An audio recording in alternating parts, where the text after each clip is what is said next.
పట్టుదల ఎట్లా వస్తుంది ఏ మనిషికైనా అంటే సామాజిక నిబద్ధత వలన వస్తుంది. సామాజిక నిబద్ధత లేకపోతే పట్టుదల రాదు.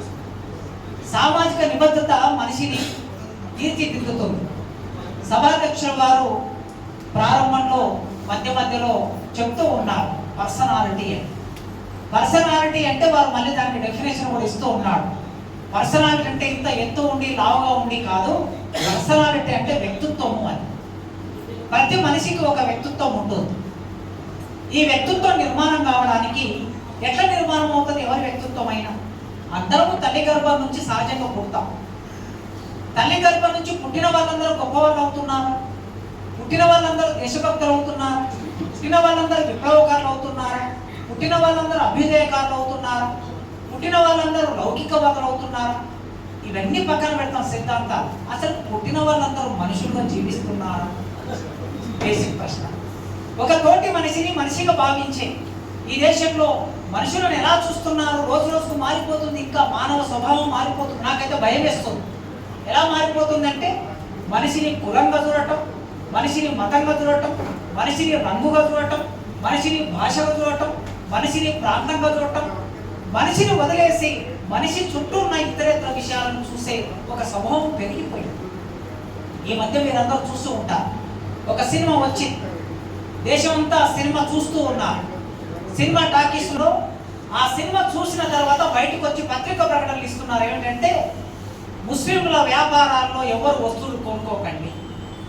పత్రికా ప్రకటనలు మాత్రమే కాదు, సోషల్ మీడియాలో విపరీతంగా మోగిపోతూ ఉన్నది. అంటే మనుషుల భారతదేశంలో మన స్వభావము, ఆలోచన విధానం రోజు రోజుకి ఎలా మారిపోతుందో మనం చూస్తూ ఉన్నాం. ఇలా చూస్తూ ఉన్నప్పుడు ఒక మనిషిని మనిషిగా చూసే, ప్రేమించే, ఆలోచించే భావన ఉన్న వాళ్ళకి సామాజిక నిబద్ధత ఏర్పడుతుంది. అలా సామాజిక నిబద్ధత ఏర్పడినప్పుడు ఆ మనిషి వ్యక్తిత్వ నిర్మాణం అవుతుంది. కనుక ఇక్కడ సుదర్శన్ గారు ఒక సామాజిక నిబద్ధత కలిగి ఒక పత్రికని ఇన్ని సంవత్సరాలుగా నడిపిస్తూ ఉన్నారు. 1924లో ప్రారంభమైన పత్రిక జాతీయత యువాటి వరకు నడుస్తూ ఉన్నది.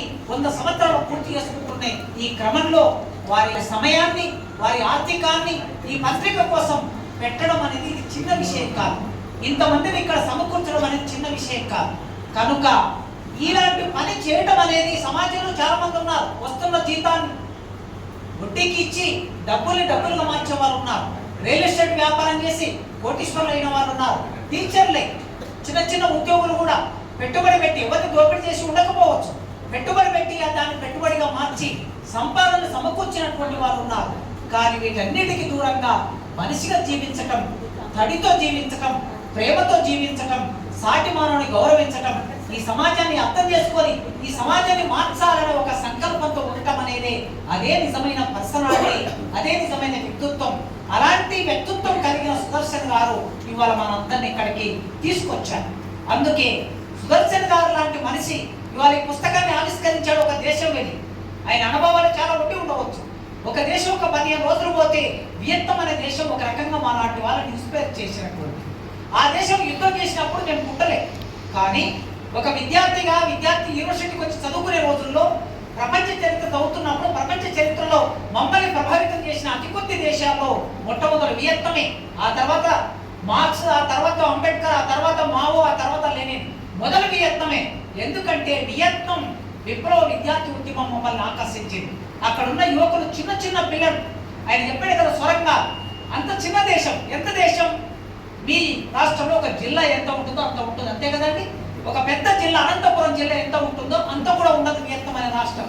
అంత చిన్న ఆ దేశం, అంత చిన్న దేశం, అంత పెద్ద 50 రాష్ట్రాలు ఉన్నటువంటి అమెరికా, ఆయుధ సంపత్తి ఉన్నటువంటి అమెరికా, డబ్బులున్న అమెరికా, ప్రపంచాన్ని తన చేతుల్లోకి తీసుకున్న అమెరికాని 30 తిప్పలు పెట్టి యుద్ధంలో ఓడించింది. అంటే ఎవరైనా విరవేగితే, నియంతృత్వం ఉంటే ఎవడో ఒకడు తప్పనిసరిగా ఆ నియంతృత్వాన్ని అణిచివేయగలడు, ఆ నియంతృత్వాన్ని వంచగలడు అనడానికి వియత్నాం విప్లవ విద్యార్థి ఉద్యమం, వియత్నాం ప్రజలు ఒక నమూనా.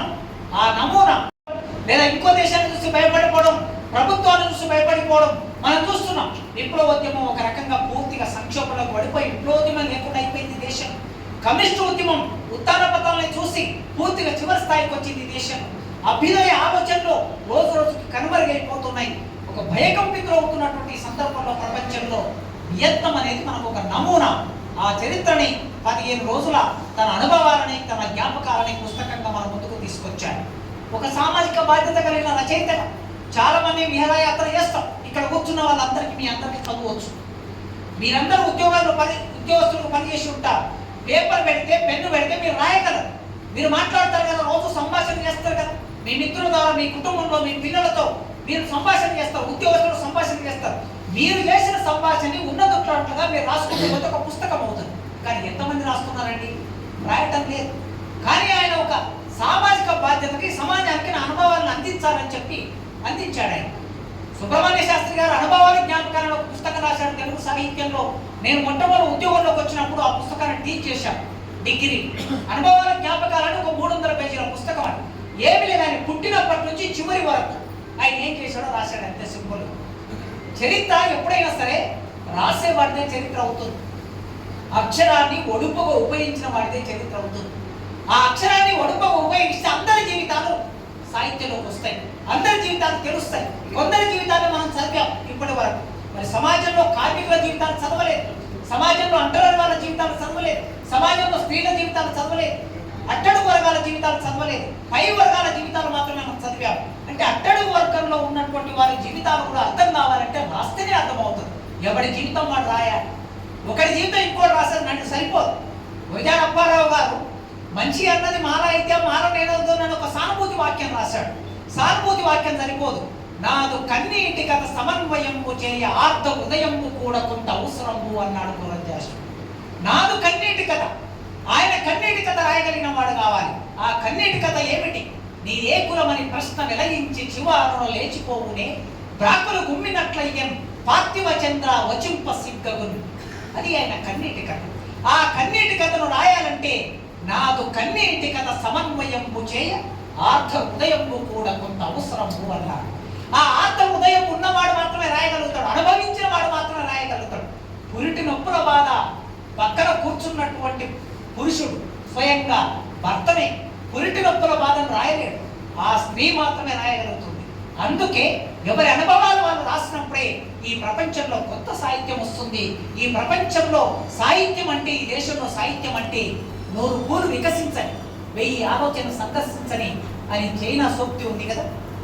ఆ సూక్తి చెప్పినట్లు ఈ 100 పూలు వికసించాలి, 1000 ఆలోచన సందర్శించాలంటే ఎప్పుడు సాధ్యమవుతుంది? అందరు రాసినప్పుడే సాధ్యమవుతుంది. అందుకే ఆయన ఈ పుస్తకాన్ని, వియత్నం పుస్తకాన్ని మన ముందుకు తీసుకొచ్చాడు. ఈ దేశంలో, ఈ రాష్ట్రంలో ఎన్నో పత్రికలు ఈ సమాజాన్ని సుసంపన్నం చేయడం కోసం ఎంతో ప్రయత్నం చేశారు. మొదటి దేశ అంతా కూడా మనం సంఘ సంస్కరణ పత్రికలు చూస్తాం. పత్రికల చరిత్ర అంతా మనం చూస్తే, జర్నలిస్ట్ ఎన్ఆర్ గారు జర్నలిస్ట్ ఇక్కడ ఉన్నారు, పత్రికల చరిత్ర అంతా చూస్తే మొట్టమొదటి దేశం అంతా సంఘ సంస్కరణే.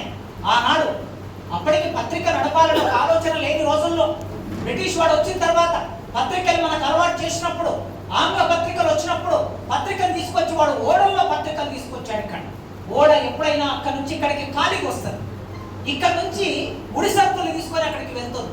మరి ఖాళీగా రాదు ఓడ. ఎప్పుడైనా 25% బరువు ఉండాలి ఓడలు, లేకపోతే ఏమవుతుంది, అది తట్టుకు ఒకసారి మునిగిపోతుంది. అందుకోసం 25% బరువు ఏముండాలి అని అన్నప్పుడు అక్కడ చదివి పడేసినటువంటి పత్రికలు, ఈ రోజు పత్రిక, నిన్నటి పత్రిక, మొన్నటి పత్రిక, సంవత్సరం కిందటి పత్రిక, వీటన్నిటిని కట్టలు కట్టుకొని ఆ కట్టల్ని 25% బరువు ఉండేటట్లు ఆ ఓడల్లో వేసుకొని తీసుకొచ్చి ఇక్కడ మన సముద్రం మట్టంకి వచ్చేసరికి అక్కడ పడేస్తే ఏమిటి ఈ భాష, ఈ ఆంగ్ల భాష ఏమిటి అని అర్థం చేసుకొని మనం ఆంగ్లం నేర్చుకున్నారు మన వాళ్ళు. మీరందరూ వీరేశలింగం అనుభవాల జ్ఞాపకాలు చదవండి. వీరేశలింగం తన స్వీయ చరిత్ర రాసుకున్నాడు. స్వీయ చరిత్రలో ఇవన్నీ రికార్డు చేసి ఉంచాడు ఆయన. అట్లా ఆంగ్లం నేర్చుకొని పత్రిక అనే ఒక ప్రక్రియ ఉంటుంది, మనం పత్రిక పెట్టొచ్చు అని అర్థం చేసుకొని అప్పుడు పత్రికలు మొదలు పెట్టాం. వాడు పెట్టిన బెంగాల్ గెజెట్ వాడి కోసమే కావచ్చు ఆనాడు. అట్లే మనకి విశ్వవిద్యాలయం ఏర్పడినప్పుడు 1856, 57, 56 కాలంలో Madras university, Bombay university, Calcutta university 3 యూనివర్సిటీలు పెట్టినప్పుడు చిన్న చిన్న పత్రికలు వచ్చాయి. తెలుగు నేల మీద పత్రిక వీరేశలింగం ప్రారంభం చేసిన పత్రిక సంఘ సంస్కరణ కోసం, ఒక సామాజిక అవసరం కోసం. పత్రిక దేనికోసం పెడతారండి? సొంత లాభాల కోసం పత్రిక పెట్టలేదు. ఈనాటి పత్రికల పరం ఎట్లుందని మీ అందరికీ తెలిసిన ప్రత్యేకంగా చెప్పవలసిన అవసరం లేదు. ఒక సామాజిక బాధ్యతగా పెట్టారు పత్రికల్ని. సంఘాన్ని సంస్కరించాలనుకున్నప్పుడు అక్షరం ఒక బలమైన సాధన కనుక ఆ అక్షరం ద్వారా సమాజాన్ని మార్చాలనుకున్నారు కనుక ఆనాడు పత్రికలు పెట్టారు. పత్రికలు పెడితే నిజానికి స్త్రీల సమస్యలు రాశాడు వీరేశలింగం గారు. మొత్తం స్త్రీల సమస్యలు రాస్తూ ఉంటే ఒకరోజు ఎట్లే పురుషులందరూ కూర్చొని అడిగారట ఆయన, చదివేది మేము పత్రికలు, మీరు ఎవరి సమస్యలు రాస్తున్నారు? అమ్మాయిల సమస్యలు, బాల్య వివాహం, వితంతు పునర్వివాహం, ఇవన్నీ రాస్తూ ఉన్నారు, మరి వాళ్ళు చదవటం లేదు కదా అన్నాడు. అంటే అప్పుడు వీరేశలింగం గారు చెప్పారు, నిజమే, నేను స్త్రీల సమస్యలు రాస్తున్నా, కానీ వాళ్ళ స్త్రీగా లేదు. ఇది 1876 సంగతి చెప్తున్నా మీకు నేను. ఇవాళ స్త్రీగా లేదు. ఒక బిడ్డ తండ్రి చేతుల్లో ఉన్నది, ఒక భార్య భర్త చేతుల్లో ఉన్నది, ఒక చెల్లి ఒక అక్క తమ్ముడి చేతిలో అన్న చేతుల్లో ఉన్నది, చిట్ట చివరికి ఒక తల్లి కొడుకు చేతుల్లో ఉన్నది.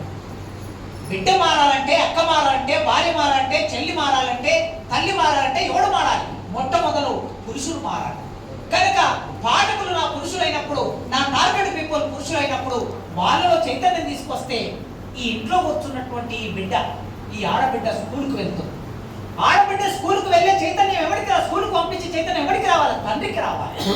ఆ ఆడబిడ్డ వితంతువుగా మారితే గుండు కొట్టి తెల్ల బట్టలు కట్టి ఇంట్లో పెట్టినటువంటి ఆ తండ్రికి ఆ చైతన్యం రావాలి. నా బిడ్డకి మళ్ళీ పెళ్లి చేయాలి.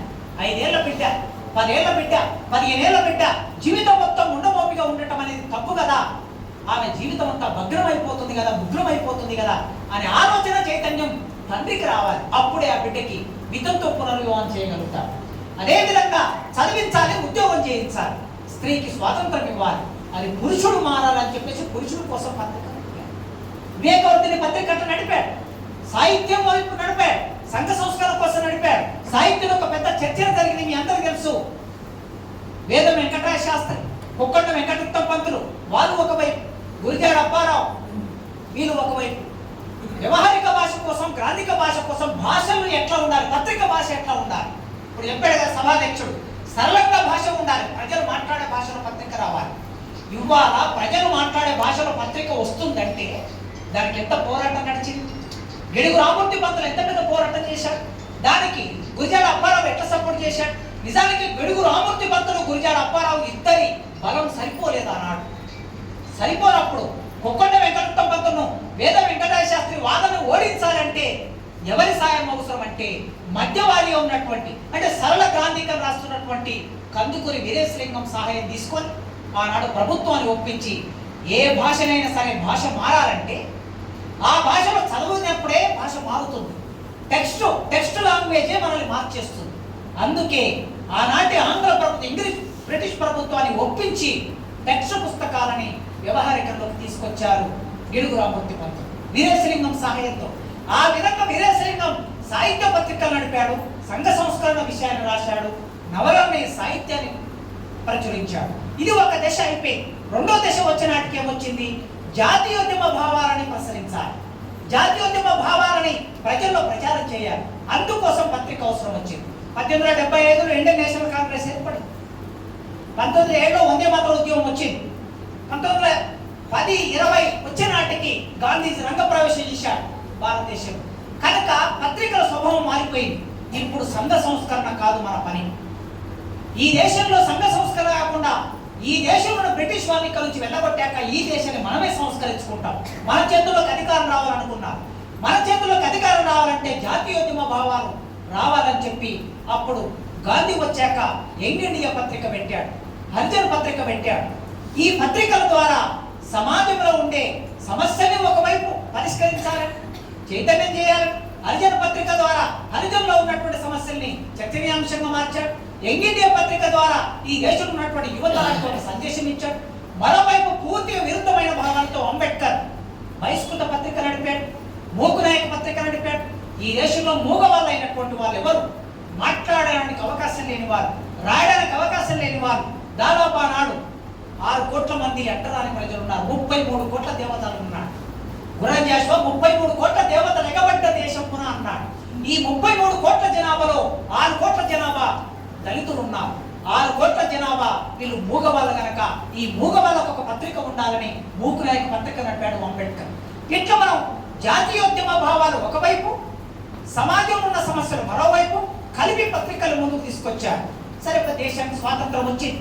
ఈ స్వాతంత్రం వచ్చే కాలంలోనే ఇంకొక సందర్భం మన ముందుకు వచ్చింది. 1917లో రష్యాలో విప్లవం సక్సెస్ అయిన తర్వాత సామ్యవాదం వచ్చాక, పెట్టుబడిదారి విధానం కూలిపోయి సామ్యవాదం వచ్చాక పెట్టుబడిదారి విధానానికి సమాంతరమైనటువంటి ఆర్థిక వ్యవస్థ ఉంటుందని ఈ ప్రపంచానికి అర్థమయ్యాక ఈ దేశంలో ఉన్నటువంటి కొందరు అభ్యుదయ భావాల వైపు మళ్ళారు. లండన్లో ప్రోగ్రెసివ్ రైటర్స్ మేనిఫెస్టో విడుదలైన తర్వాత ఆ ప్రోగ్రెసివ్ రైటర్స్ మేనిఫెస్టో చదివినటువంటి వారు, మన దేశం నుంచి వెళ్ళిన వారు, ఇంగ్లాండ్ వెళ్ళిన వారు, అమెరికా వెళ్ళిన వారు, పత్రికకి నువ్వు రాసే సంపాదకీయం రోజు హోమ్ మినిస్టర్ దగ్గరికి రావాలి. హోమ్ మినిస్టర్ దగ్గరికి వచ్చిన తర్వాత హోమ్ మినిస్టర్ ఆఫీస్ ఒకే దీన్ని ప్రచురించవచ్చు అని ఇస్తే అప్పుడు నువ్వు ప్రచురించాలి. దానికి నిరసనగా సురవరం ప్రతాప్ రెడ్డి పత్రిక ఎడిటోరియల్ రాయటం ఆపేశాడు. నీవు నాకు ఆమోదించుతావు. ఇవాళ పత్రిక ఎడిటోరియల్ ఎట్లా రాస్తున్నావు మీ అందరూ తెలుసు కదా. పత్రిక ఎడిటోరియల్ అనేది ఆ పత్రికకి ముఖద్వారం లాంటిది. ఆ పత్రిక అభిప్రాయాన్ని వ్యక్తం చేసేది, ఆ పత్రిక వివేచన చెప్పేది. చూడండి, ప్రపంచంలో పాలస్తీనా మీద యుద్ధం చేస్తున్నారు. ఇజ్రాయెల్ అనే ఒక దేశం పాలస్తీనా నిజానికి ఈ ప్రపంచంలో నేల లేని దేశం అది. ఆ దేశానికి కింద భూమి లేదు. 60-70 సంవత్సరాల కింద భూమి లేదు. అసలు దేశమే లేదు. 1947 వరకు, రెండో ప్రపంచ నాటి వరకు ఉనికి లేనటువంటి వాడు ఇజ్రాయెల్ ఒక దేశం అయింది. మీరు ఆ దేశ చరిత్రలో ఇజ్రాయెల్ చరిత్ర ఉందా? కనీసం 100 సంవత్సరాల చరిత్ర ఉన్నదా? పాలస్తీనా అనే దేశానికి కనీసం 500 సంవత్సరాల చరిత్ర, 1000 సంవత్సరాల చరిత్ర ఉన్నది. అలాంటి దేశానికి వాళ్ళ నేల లేదు. 60 ఏళ్ల కిందట, 70 ఏళ్ల కిందట ఏర్పడినటువంటి ఒక దేశం ఆ దేశాన్ని నాశనం పట్టిస్తుంది. ఒక్కడన్నా ఎడిటోరియల్ దీన్ని వ్యతిరేకిస్తూ రాశారా? సోకాల్డ్ పత్రికలన్నీ మీరు చూడండి. ఇజ్రాయెల్ కరెక్టే, ఇజ్రాయెల్ తప్పు, పాలస్తీనా తప్పు. ఇదే మార్గం అండి పత్రికలకి. ఈ మధ్య మార్గం ఏంటి? ఎవడో ఒక ఇప్పుడు ఇరాన్ ఉన్నది, ఇరాన్ తప్పు, అమెరికా తప్పు. ఈ రెండు రాస్తే అసలు పాఠకులు ఏం చేస్తున్నారు వీళ్ళు? కనుక ఆనాడు సోయబుల్లా ఖాన్ ఒక స్పష్టమైన అభిప్రాయాన్ని ఎంచుకొని ఎడిటోరియల్ రాశాడు. సురవరం ప్రతాప్ రెడ్డి ఎడిటోరియల్ ఓపెన్ చూడాలంటే ఆపేశాడు. ఇప్పుడు ఈ పత్రికకు సంబంధించి గాంధీని సంబంధించిన సందర్భంలో దాన్ని బ్లాక్ వదిలేశారని మీరు చెప్పారు. అది ఒక నిరసన. ఎడిటర్ అనేవాడు, పత్రిక నడిపేవాడు, పత్రికకు ఉండేటటువంటి ఒక అవగాహన, ఒక స్పష్టత, ఒక విజన్, అది ప్రజాపక్షమై ఉండాలి. అలా ప్రజాపక్షం పత్రిక పేరులోనే మీరు పెట్టుకున్నారు, ప్రజాపత్రిక అంటే. కనుక అలాంటి ప్రజాపక్షం వహిస్తూ 100 సంవత్సరాలు ఇక్కడి వరకు తీసుకొచ్చారు ఆయన. సుదర్శన్ గారు ఇక్కడ వరకు తీసుకొచ్చారు. దీన్ని ఇంకా ముందుకు తీసుకెళ్ళటం అంటే ఒక పెద్ద సవాల్. నేను ఎప్పటి నుంచి చూస్తున్నాను. ఇక్కడ ఒక 70 మంది కూర్చున్నాం మనం హాల్లో. ఈ 70 మందిలో 50 కూడా వాళ్ళ బ్లడ్ అండ్ ఫ్లెష్ లోకి పోతుందా లేదనేది మనం అర్థం చేసుకొని మాట్లాడతాం. యంత్రం ఆ పని చేయలేదు, ఆ పని చేయలేదు. అందుకే ఎప్పుడైనా సరే సాఫ్ట్ కాపీ కన్నా హార్డ్ కాపీ మన చేతిలో ఉండటం అనేది అవసరం.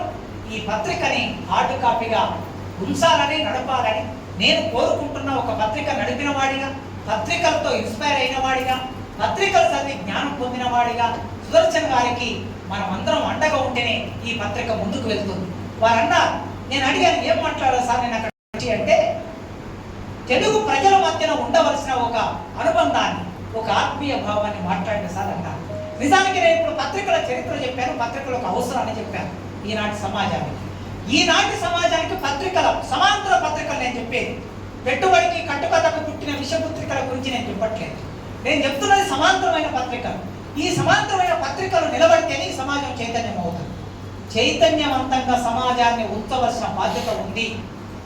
మొత్తం భారతదేశంలో చైతన్యవంతమైనటువంటి రాష్ట్రాలు 4 ఉన్నాయి. 1 బెంగాల్, 2 కేరళ, 3 మద్రాస్ అంటే తమిళనాడు, 4 తెలుగునాడు. ఈ 4 రాష్ట్రాలే చైతన్యవంతమైన రాష్ట్రాలు. ఈ 4 రాష్ట్రాలు ఇప్పటికింకా చైతన్యవంతంగా జీవిస్తూ ఉన్నాయి, ఆలోచిస్తూ ఉన్నాయి. సాహిత్యం అంతా ఈ 4 రాష్ట్రాల నుంచి ఎక్కువగా వస్తూ ఉన్నది. పోరాటాలు కూడా ఈ 4 రాష్ట్రాల్లోనే ఉంటాయి. అందుకే అలాంటి రాష్ట్రాల్లో మన రాష్ట్రం ఒకటి. మన రాష్ట్రానికి ఒక సుదీర్ఘమైనటువంటి చరిత్ర ఉంది. నా దృష్టిలో తెలంగాణ, ఆంధ్ర 2 రాష్ట్రాలు, కానీ ఇది తెలుగునే, ఇది తెలుగు బోర్డు. ఒక ప్రత్యేక సందర్భంలో తెలంగాణ ప్రజలకి, ఆంధ్ర ప్రజలకి మధ్య ఇది వైరుధ్యం కాదు. నా దృష్టిలో తెలంగాణ ప్రాంతంలో ఉన్న పెట్టుబడిదారులు రాజకీయ నాయకులు, ఆంధ్ర ప్రాంతంలో ఉన్న పెట్టుబడిదారులు రాజకీయ నాయకుల మధ్య ఉన్నటువంటి వైరుధ్యం. దోపిడీ తెలంగాణ ప్రజలు దోపిడీ చేశారంటే ఇక్కడ ఉన్నటువంటి పేద ప్రజలు దోపిడీ చేయలే, ఇక్కడ ఉన్నటువంటి మధ్యతరగతి ప్రజలు దోపిడీ చేయలే. ఇక్కడి దోపిడీ వర్గాలకి ఆ నేల ఉపయోగపడింది, అక్కడి దోపిడీ వర్గాలకి వీళ్ళకి వాళ్ళకి మధ్యన సంబంధం ఉన్నది. కనుక ఈ దోపిడీ వర్గాల మధ్య జరిగినటువంటి పోరాటం, ఈ పోరాటంలో ప్రజల ఆకాంక్షలు లేవంటే ప్రజల ఆకాంక్షలు ఉన్నాయి. ప్రజల ఆకాంక్షలు ఉన్నాయి కనుకనే విప్లవ రచయితల సంఘం సభ్యుడిగా, కార్యదర్శిగా నేను దాంట్లో క్రియాశీలకంగా ఆ దాంట్లో ఉన్నా. మీలో కూడా చాలా మంది తెలంగాణకు సపోర్ట్ చేసిన వాళ్ళు ఉన్నారు. రాష్ట్రం ఏర్పడింది, అయిపోయి అంత మాత్రాన రెండు రాష్ట్రాల ప్రజల మధ్యన వైరుధ్యం ఉండకూడదు. ఎందుకంటే ఉత్తర భారతదేశానికి సంబంధించిన ఆధిపత్య భావాలు రోజు రోజుకి పెరిగిపోతున్నాయి. ఈ ఉత్తర భారతదేశానికి సంబంధించిన భావాలు, ఆలోచనలు, ఆచారాలు, వ్యవహారాలు మొత్తం పెరిగిపోతున్నాయి. అవి మన మీద ప్రభావం చూపిస్తున్నాయి. కనుక తెలంగాణ రైతాంగ సాయుధ పోరాటం లాంటి ఒక ఉజ్వలమైన చరిత్ర ఉన్నటువంటి నేల మనది. జమీందారు వ్యతిరేక పోరాటంలో భాగంగా జమీన్ రైతు పత్రిక వచ్చింది. జమీందారికి వ్యతిరేకంగా రైతులు పోరాటం చేసినప్పుడు ఆ రైతుల హక్కుల కోసం, ఆ రైతులు నిలబెట్టడం కోసం ఒక పత్రిక వచ్చింది. కనుక ఆనాడు తెలంగాణ రైతాంగ సాయుధ పోరాటం నడిపినప్పుడు ఆ సాయుధ పోరాటానికి మద్దతుగా గోల్కొండ పత్రిక వచ్చింది. పోరాటంలో భాగంగా పత్రికలు వచ్చాయి. ఇక్కడ పత్రికలు పోరాటాలు సృష్టించాయి, పోరాటాలు పత్రికలు సృష్టించాయి, సాహిత్యాన్ని కవులు సృష్టించాయి. అట్లాంటి చైతన్యవంతమైన తెలుగు నేల, ఈ తెలుగు నేలని ఏకం చేసినటువంటి రాజులు, మొట్టమొదటి రాజులు నేను చదువుకున్న చరిత్ర మేరకి మేబీ కరెక్షన్, కాకతీయ రాజులు మాత్రమే మొత్తం తెలుగు నేలని ఏకం చేసినటువంటి చరిత్ర ఉన్నది. మీరు చరిత్ర మొత్తం చూడండి. గణపతి దేవుడు, రుద్రమ, ప్రతాపరుద్రుడు, ఈ రాజులు మాత్రమే తెలుగు నేలని ఏకం చేశారు. ఆ తర్వాత కృష్ణదేవరాయలు తెలుగు సాహిత్యాన్ని ఒక పతాక స్థాయికి తీసుకెళ్లారు. నిజానికి కృష్ణరాయలు కన్నడ భాషకి, సాహిత్యానికి ఇచ్చినటువంటి ప్రాధాన్యత తెలుగుకి ఇవ్వలేదు అని ఒక చర్చ ఉన్నది తీవ్రంగా. మీరు సాహిత్య చరిత్రలో మేమంతా బోధిస్తూ ఉంటాం. ఒక తెలుగు లిటరేచర్ స్టూడెంట్గా, ఒక ప్రొఫెసర్గా మేము ఇదంతా పరిశోధన చేస్తూ ఉంటాం. అయినా తెలుగు కవిత్వం హిమాలయ శిఖరాలంత ఎత్తుకు ఎదగడానికి కృష్ణరాయలు కృషి చేశారు. కాకతీయ రాజులు, విజయనగర రాజు, వీళ్ళిద్దరు చేసిన ఒక విశాలమైన తెలుగు నేలని వాళ్ళు రూపొందించారు. తర్వాత బ్రిటిష్ నిజాం పాలకులు వచ్చారు. నిజాం పాలకులు కూడా తెలంగాణ, ఆంధ్ర రెండు ప్రాంతాలను, మీ అందరికీ తెలుసు, ఒక కాలంలో ఆంధ్రని బ్రిటిష్ వాళ్ళకి ఇచ్చాడు, మరో కాలంలో రాయలసీమని బ్రిటిష్ వాడికి ఇచ్చాడు. ఎవడు? నిజాం వాడు. కనుక నిజాం కింద కూడా ఆంధ్ర, తెలంగాణ కలిసి ఉన్నది. ఇక మద్రాసు రాష్ట్రం ఏర్పడిన తర్వాత కొద్ది మంది ప్రజలు మద్రాసుకు వెళ్ళినా కూడా మొదటి నుంచి తెలంగాణకి, ఆంధ్రకి ఒక ఆత్మీయ సంబంధం ఉంది. ఈ ఆత్మీయ సంబంధం ఎలాంటి సంబంధం అంటే, ఒకరు కన్నీళ్లు పెడితే ఇంకొకరు ఆ కన్నీళ్ళని తమ దోస్తుల్లోకి ఒప్పుకొని, తమ్ముడా నీకు నేను అండగా ఉన్నా, అన్న నీకు నేను దోస్తానంగా ఉన్నా అని చెప్పినటువంటి ఈ నేల, ఈ ప్రజల మధ్యన తెలంగాణ రైతాంగ ప్రజల మధ్యన విభజన రేఖ రావద్దని, నీవు రావచ్చు పోవచ్చు, దిల్సుఖ్ నగర్లో, ఎస్ఆర్ నగర్లో, కూకట్పల్లిలో నీ ఇడ్లీ బండి, నీ అడ్డజాగా నీవే నిలుపుకోవచ్చు. పేద ప్రజలు కదా, ఒక ఇడ్లీ బండి పెట్టుకొని జీవించేవాడికి నీకు నాకు వైరుధ్యం ఏమిటి? నేను పాలమూరు నుంచి వలస వస్తాను, నేను కూలి పని చేసుకుంటాను, మేస్త్రి పని చేసుకుంటాను. నువ్వు నెల్లూరు నుంచి వలస వస్తావు, నువ్వు ఒక ఇంటి బండి పెట్టుకుంటావు. కనుక నీకు నాకు వైరుధ్యం లేదు. వైరుధ్యం వల్ల ఎక్కడంటే సెక్రటరియట్లో జరిగే లావాదేవీల దగ్గర వైరుధ్యం ఉంటుంది. కనుక ఇది మనకు సంబంధం ఉండకూడదని ఎంకన్న దూరదృష్టితో ఉద్యమం జరిగే రోజుల్లో చెప్పాడు. కనుక ప్రియమైన మిత్రులారా, పెద్దలారా, నన్ను ఇక్కడికి ఆహ్వానించి సుదర్శన్ గారు, మీరు మీ కుటుంబంలో, ప్రజాపత్రిక కుటుంబంలో భాగం చేసుకొని ఇంతసేపు నా ఉపన్యాసం విన్న మీ అందరికీ పేరు పేరున వందనాలు తెలియజేస్తూ ముగిస్తున్నాను.